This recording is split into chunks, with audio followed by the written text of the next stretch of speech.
Magandang bati po din sa inyo lahat at dito po tayo pagtutuloy natin ang part 2 ng ating discussion po, no? At ngayon gusto ko simulan dito sa part 2 yung kung saan po nagsimula yung lockdowns. At sa pag-alam ko sa Italy po nagsimula to, bakit sa Italy? Doon nagkaroon ng global na militar po, no, na inaresto yung 13 demon na tinatawag lang bloodlines, no, families, Venetian families po to. Itong 13 demon bloodlines po, ito yung parang sabi na yung kumukontrol ng mundo noon. Ito yung mga sinasabi ko talaga nasa taas na taas po ng pyramid ito na naghaharian sa mundo ito ay sila may hawak pababa. Sila may hawak sa mga kung maniwala kayo hindi at kung saan nagagalit po ang mga Hiswita po, yun po ang ginamit sa Vatican, sila pinakapataas po sa plantilla ng mga ito. Sila po may kinalaman sa mga ano lahat ng marami-raming iba-ibang klase ng ano ng kriminalidad, ano, sa human, child trafficking, money laundering, sila may hawak sa mga mafia. Kaya yung ano po to no March, no, nagkaroon ng ano to, matagal na po to, hindi lang to recently, kaya lang lihim lang po to at matagal ko nang alam to, ayaw ko lang sabihin kasi naghihintay lang ako ng confirmation, no? So may dalawa tatlo na pong sources ko na confirm nito na na ano na po to, itong 13 pamilyang ito na Venetian family ito ay naano sila, neutralize na sila o napakulong na sila, no? Kung saan siya nakapakulong hindi ko na po alam, baka silihim na lihim po yun. Sila may hawak sa yung mga mafia, head ng mafia sa Italy, yun ang mga inuna, yung talaga itong mga sindikatong ito. Ang wag po kayo mabibigla, ang papa po ngayon nasa house arrest po siya simula ng Marso. Kaya dito madami ko na narinig itong ano itong balitang ito, kaya lang ayaw ko na sabihin hanggang hindi po ako sigurado, no? Kaya ano po siya, hindi siya nakakulong pero house arrest din siya, katulad ng mga ibang personalities na sa house arrest ngayon, ano, na at ganon. So ano na po, pinasok po ng Global Military Earth Alliance, ng ano, Military Earth Alliance po ang Vatican, at marami nakuha dokumento ron, mahigit na 650 biyahe na aeroplano po balik-balik, no? May mahigit 300 mga personnel sa Vatican na aresto, 32 na kardinal ang naaresto at ang papa na sa house arrest. Okay, alam ko masyasyak po kayo, no? Muli sasabihin ko, hindi po ako na sintisyon ko na sirain po ang simbang katoliko sa napakarami kong kaibigan, kamag-anakan ko. In fact, ako po nanggaling katoliko rin po ako, no? Ang pinag-usapan na hindi ang tao, mahal natin ang kapwa at ang kapatid natin. Kaya lang ngayon ang bumuno doon sa kanila, dapat malaman din nila kung sino sa likaran nito. At ito ay malalaman sa tinakdang panahon. Lahat ng mga naaresto ngayon, napakulong na at yung sabi ng FEMA camps niya sa Amerika, ginawa niya noon. Pati, halos puno na wate sa Gitmo, sa Guantanamo Bay. Sa may Cuba doon, halos puno na ata ng tao doon. At yung ano naman yung mga malalaking personalidad, makilalang personal doon lalagay sa Gitmo.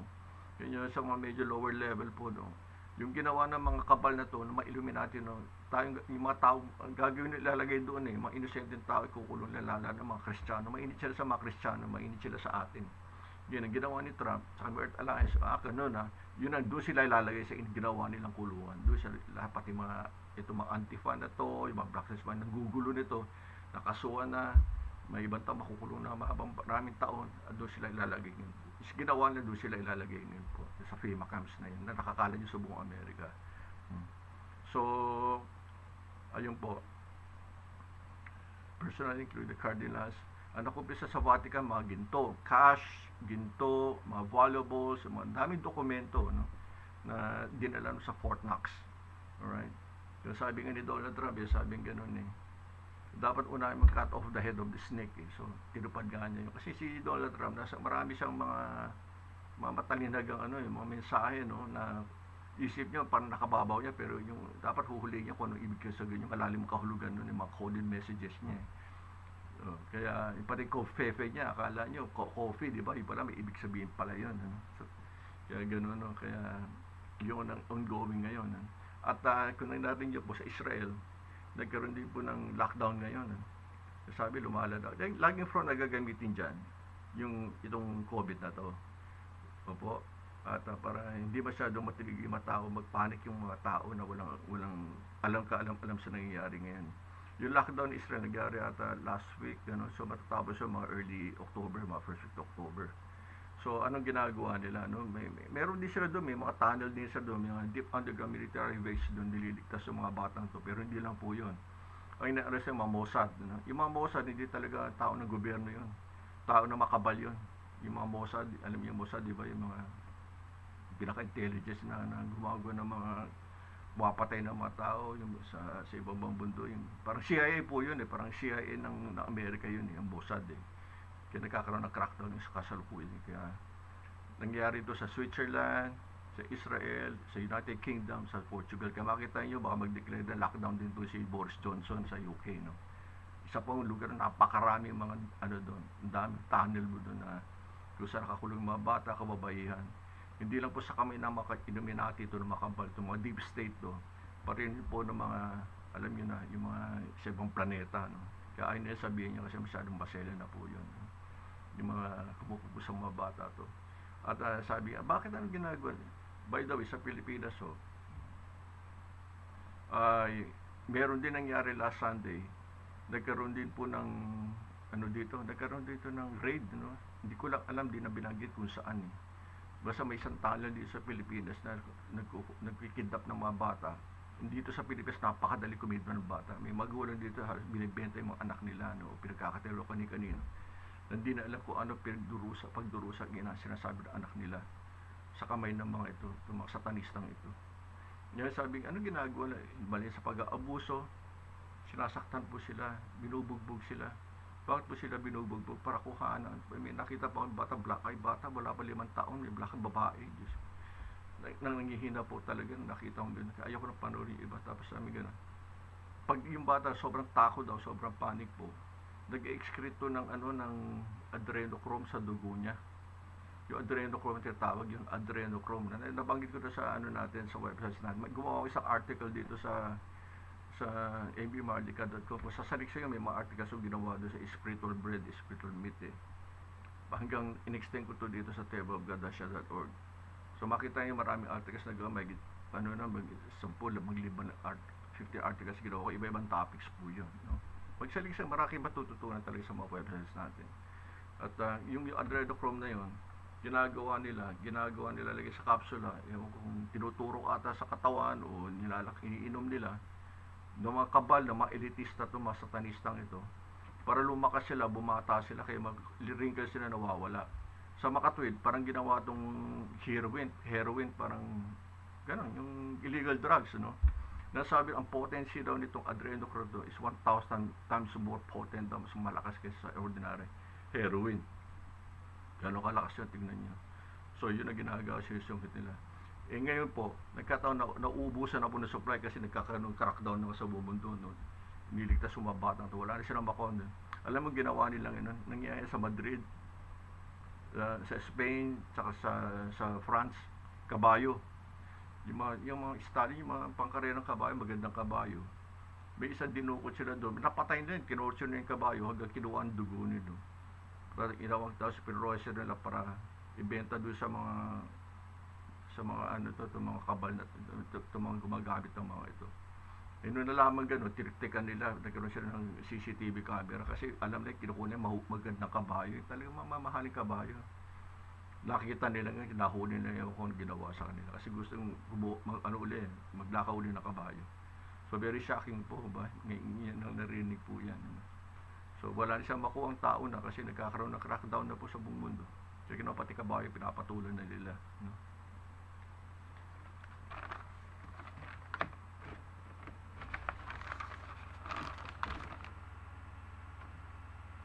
Tapos isa pa pang ginagawa nila, yung sa mga dams nito, yung mga ina naman na nanganganak, sabi tinuturukan daw ito ng isang ewan kung anong klaseng iniksyon ito, no? Kapag lumabas yung bata, akala nila patay. Okay? Stillborn, parang patay. Tapos papakita nila sa nanay, namatay po anak ninyo pagka-anak ninyo. Hindi nga humihinga, parang bata humihinga. Pero pag inaccept na ng ina, pumirma na namatay anak niya, dadalhin nila yung bata doon sa bases na doon, sa tunnel na doon, sa DUMB, military base, doon sa ilalim ng lupa. At doon nila ginagamit ko ano bang ginagawa nila sa batang yun, in-eksperimento nila, pag-aabuso ko ano pa. Talagang maraming taon na po nangyayari ito. Kaya inuuna po ni Donald Trump yun, sabi pagkapahuli, uuna iligtas ang mga batang ito. Kaya itong mga taong yung bumapati ko si Donald Trump, hindi nila alam kung ano nagawa ni Donald Trump sa buong mundo. Actually, maraming natatakot na sa kanya mga head of states ngayon. Katulad nitong Papa na ito, pumunta daw siya sa Vatican. Dala daw yung dokumento, ang dami ng dokumento hawak ni Donald Trump. Kinausap siya ng Papa, no? Ni Francis, Pope Francis. Sabi, ito, kita mo to. Usod mo ba yung pulang sapatos mo? Sabi niya, Pope Francis. Doon nakita rin ni Pope Francis ganun eh. Parang kilabutan daw, hindi namin magagawin niya, natunga nga na raw eh. So sabi, sige ito gawin mo, sabi, pirma mo itong kontratang ito. Hindi rin nakita, kinabukasan, pirmado. Ano ho yung daman dokumentong yun? Ano bang ebidensya hawak ni Donald Trump na kumalat na po? Sabi po, hindi ka sumunod sa usapan, hindi ka sumunod sa akin, sa gusto ko, kakalat ito. Kinabukasan, pirma raw yung si Francis Ford Bergoglio. Kaya sinabi doon, sir mo yung pulang sapatos mo. Ano ibig sabihin pulang sapatos sa makabal na to? Yung pulang sapatos, sa mga ginawa yun, sa mga bata, mga sanggulap, pinatay nila ginawang sapatos. Ay, no. Hindi ko alam talaga paano harapin ng Panginoon balang araw. Ganun kasama, ganun kalalim. Yung isa pa po dyan, saka ko lang sasabihin na babanggitan ng pangalan, isang sikat na politika. Babae, kasama sekretary niya. Yung batang dinukot nila, batang maliit. Ewan ko kayong masabi bang masyak doon. Nilalupan yung mukha, buhay. Tinakot yung bata. Tapos ginawa maskaran ng dalawang ito yung mukha ng bata. Pag natakot ang ginawa ng adrenochrome. Nakakasyak po, no? Gano'n po kalalim ng mga satanistang ito talagang wala pong kinikilala ng mga Diyos to. So anyway, in due time siguro malalaman yun kung sino gumawa nito. Kilala nyo, baka hinahangaan nyo pa. Malamang. At ayun po, no? So sa kasalukuyan, wala pa pong 20% ang nahahanap na ng mga tunnel na to. So ibig sabihin is still a long way to go, mabang panahon pa po para mailigtas ang mga bata. Napakarami po. Wala pang 20% sa buong mundo ang natutuklasan at napapasabog. Yun nangyari sa Lebanon, by the way, yung sumabog doon, may base doon sa ilan, pinasabog nila. Marami daw level doon sa Lebanon na kumakapit doon sa gitnang silang sa China, maabot sa China po. Opo. Pinasabog nila at alliance po yun. Siyempre may mga din sila, may mga bomb din sila, sumabog na rin doon. Kaya lumaki ganun kalakas ang impact ng explosion na yun. Yun po yun sa Lebanon. Okay. At sa kabuuan po ngayon may 2 milyon na pong bata nililigtas. Pero marami pa rin dapat pa rin iligtas ang mga bata. 2 milyon po na nililigtas. Sa Australia pa lang 1 milyon na eh. Sa Melbourne 300,000 na po, di ba nabanggit ko last time po. So ayun po, no? At marami pa talagang dapat gawin. Kaya sabi nga, ang mundo ngayon nasa red alert po tayo. Ito galing sa mga Earth Alliance po ito. Kasi sinasabi ko lang sa inyo. Alright. Kaya wag na muna tayong wag na makasabay sa mga nagreklamo. Sa Europa, reklamo, masking daw, yung gusto lang. Basta tayo, dito lang tayo. Sumunod lang tayo sa gobyerno. Maring sabi natin, kunting tiis lang po. Hindi naman yan eh. Hindi naman habang buhay gagawin. Dito tayo papayag na. Ilang masasabi ko sa inyo. Kung sa tayo abot balang araw, naway gabayan tayo ng Panginoon natin. Protektahan tayo.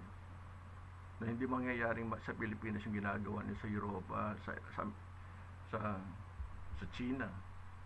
Ang center pala ng adrenochrome, yung gumagawa ng adrenochrome yung kinuha sa mga bata, alam niyo galing saan? Sa Wuhan, sa China. Doon sa kanila nagsibula po yun. Okay, tapos meron yung Silk Road nila. Silk Road, yun ang dinadala sa iba-ibang bansa. Kumikita sila doon. Kaya di ba sabi, isang pamilya, isang anak lang, isang mag-asawa. Dahil kung magbabae anak ko, kukunin nila. Yun ang binibenta nila doon sa mga gumagawa ng adrenochrome. Malaki kaya nangyari sana para yung bagyo, lindol, pati yung dam nila, sasabog na yung Three Gorges Dam. Kung ano-ano nangyayari ngayon.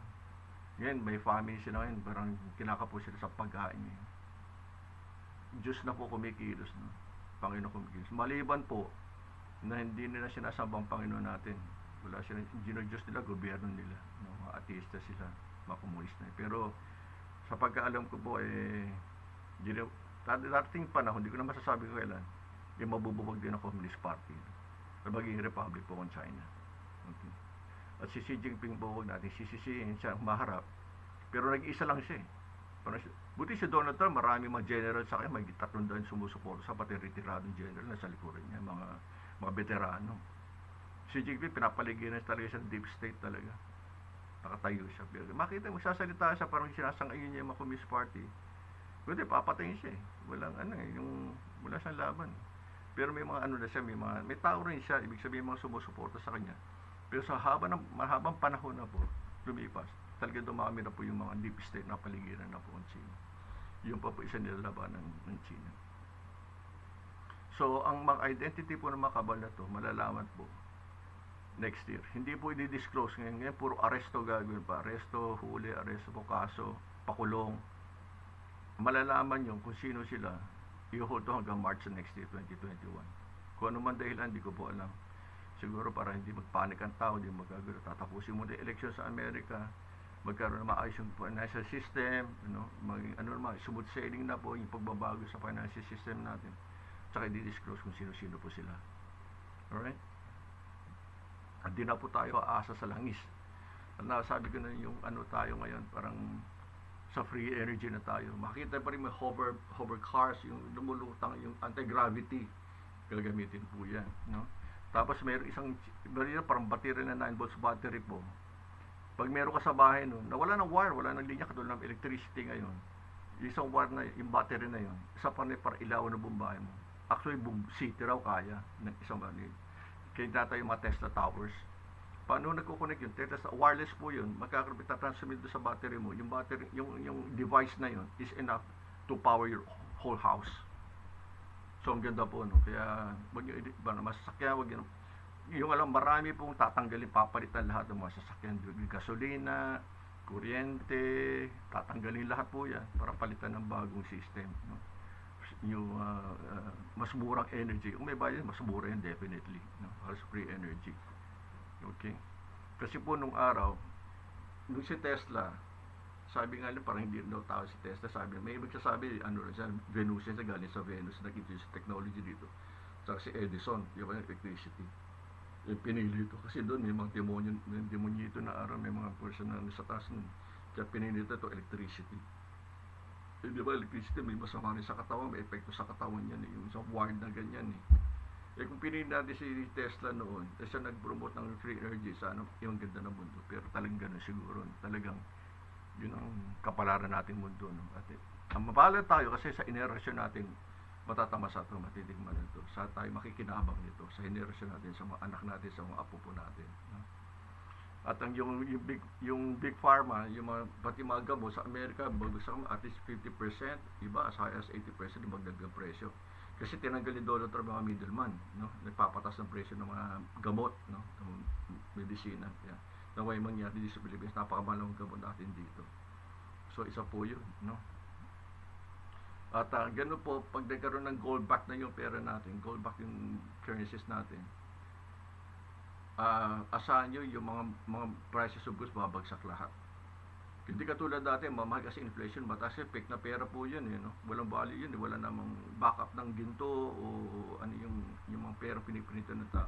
Yan, pag gold back na po to, ibig sabihin mga presyo ng mga bababa, pati sad to say, pati real estate bababa.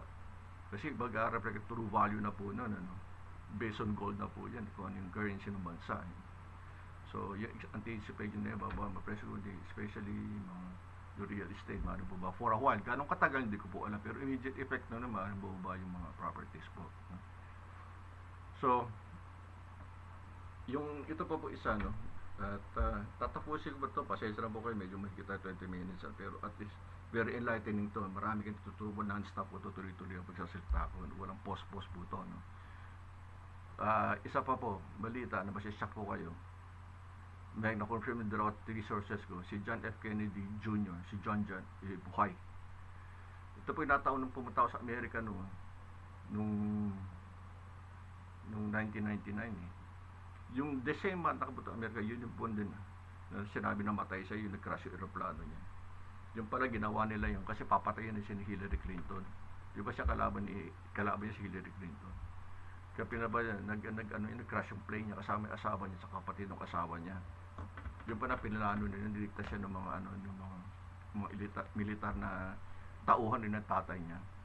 Kasi ayaw niya matulad nangyari sa tatay niya na yung Gesara gusto nang inusa ni John Kennedy Jr. John F. Kennedy, yung tatay niya, yung Gesara, yung Global Economic Security Reformation Act, gusto nang i-launch yun noon. Pinatay siya. Diba? Pag di mo speech niya, sasabihin niya, may mga nagkakariya rin sa mundo. Marami sa maganda mga speech niya, makikita niyo na alam niya talaga may kumukontrol ng mundo din masasamang tao ito. Inunahan siya. Pinatay siya. Tapos susunod, pinalano uli yun sa September 11. Nandun din po ako sa Amerika ako noon. That time, nasa Houston. Pero 6 months before that, nung September 11 na yun, nandun ako sa New York. Nagtrabaho sa World Trade Center. Nagtrabaho din ako sa Trump Tower. Kaya parang marami coincidence po nangyari sa buhay ko doon eh. So nung lumipat ako sa Houston, nanonood pa nga ako bago pumunta sa office noon, nakita ko yung nangyari sa New York, yung aeroplano po masok sa Twin Towers. Kitang-kita ko po yun. Kilabutan. Akala nga ng relatives ko baka nandun pa ako, yung ibang hindi nakakaalam. Sabi ko, hindi pa, wala na po ako doon. So yun kaya yun dapat yung time na ilo-launch ang Gesara uli. Pinigil na naman ni Cheney tsaka ni Bush, di ba si Bush at Cheney, President, Vice President, no? Yung mga yan. Yung mag-ama na yan talagang sa katawan sabi ng kaluluwa talaga yung mga yan. At ayun, so wala naman Gesara kasi namatay, ang daming dokumento doon na wala doon sa building na yun, pinatay yung pinasabog nila. So tapos nagkaroon ng naman yung siyempre nakipid ng gobyerno, sabi terrorism daw, na-focus doon so, tapos yung naalala si Rumsfeld doon, sabi na bawal na doon $2 trillion. Nung sinabi yung kinabukasan sumabog na yung tumama na yung sa New York yung pala, yung hindi raw nawawala yung 2 trillion yung ginamit paggawa ng mga bases nila, ginamit sa underground bases nila. Kaya ang dami na pala, ang lawak-lawak ng operation nila. So ilang po, no? Tatapusin ko na po ito. Ayun. So sabi ko sa inyo, lalanta si John Kennedy in due time. Yun lang po, yung mga mahanga sa kanya, sa pamilya niya, sa mga Kennedys. Nandun siya. Pag nagkakausap siya ni President Trump. Okay? So, ngayon umasa tayo sa mga birth pains, medyo sabi nga diba, pag babae ng anak, marami pinagdadaanan, na hirap, So, marami pinagdadaanan ngayon, kaya tiis lang po tayo. Talagang medyo sakripisyo tayo. Pero matatanong natin ang magandang balita sa malapit na hinaharap. Patuloy ang panalangin natin, wala tayong pag-asa. At darating din ang liwanag sa atin lahat. Subalit huwag tayong makakalimot. Ito ay ginagawa pa lang ng tao. Hindi pa natin, habang hindi nakakagapos si Satanas, ang hari ng kadiliman, hindi po matatapos ang gulo sa ibabaw ng mundo. Ang makagawa lang yun, ating Panginoong Yahushua, si Jesu Cristo, Panginoong Jesus natin. Huwag kayong makakalimot. Huwag kayong basisilaw sa nakakita nyo kung pagpalain naman tayo, kung maging tahimik, gumanda ang kapabubuhay natin. Lagi tuon natin panalangin sa Panginoon habang hindi siya bumabalik, hanggang gagala-gala ang kalaban natin, itong hari na kadiliman, hindi pa tataas kasamaan dito. Sa susunod gagamitin niya, yung mga spiritual warfare na talaga to, yung mga demonyo niya, mga alien niya, yung mga artificial intelligence, mga zombie, drone, clones, hindi ko tinatap, pero lahat po yun matagal na pong ginawa nila yun, matagal na pinag-aralan na talagang hinanda na po nila yun. So maganda na po tayo doon. Okay? Yun lang po sasabihin ko. Maraming salamat po. Wala na pong yung mga nilalagay nilang fluoride sa tubig sa Amerika, yung calcium fluoride, para makalsify yung ano nyo, yung pineal gland nyo, nakakasama sa kalusugan. Wala na po yun. Na ano na po yun, na neutralize na po yung gumagawa nun. Saka yung mga chemtrail, di ba? Usay chemtrail, yung Operation Indigo Skyfall sa Amerika, yung kung ano mga chemical binubugan nila sa sa ulap, wala na po yun. Okay, ground, neutralize na rin po yun. Kaya lang po, maraming salamat po sa inyo na may marami kayo natutuwa sa video ito. At naway na manalangin tayo, tuloy man lang ng itang awat, papatawad ng Panginoon sa mga kasalanan nating gawa. Huwag makalimot, tatanda lagi, babasahin po natin sa isaulo natin ang ang 10 utos. At bago matapos po, may isang lang po, isang talata lang po sa Banal na Aklat pagkatapos nito. Sa mga Kawikaan, Kapitulo 6, versikulo 16-19. May 6 na bagay na ipinagtatanim ni Yahweh o Yahweh. Oo, 7 sa mga kasuklam-suklam sa kanya, mga palalong mata, sinungaling na dila, at mga kamay na nagbububo na walang salang dugo, puso na kumakatha ng mga masamang akala, mga paa na matunin sa pagtatakbo sa kasamaan, sinungaling na saksi, nagsasalita ng kabulaanan, at ang naghahasik ng pagtatalo sa gitna ng magkakapatid. Maraming salamat sa inyo at kaawa na po tayo at magandang araw po sa inyo. Thank you.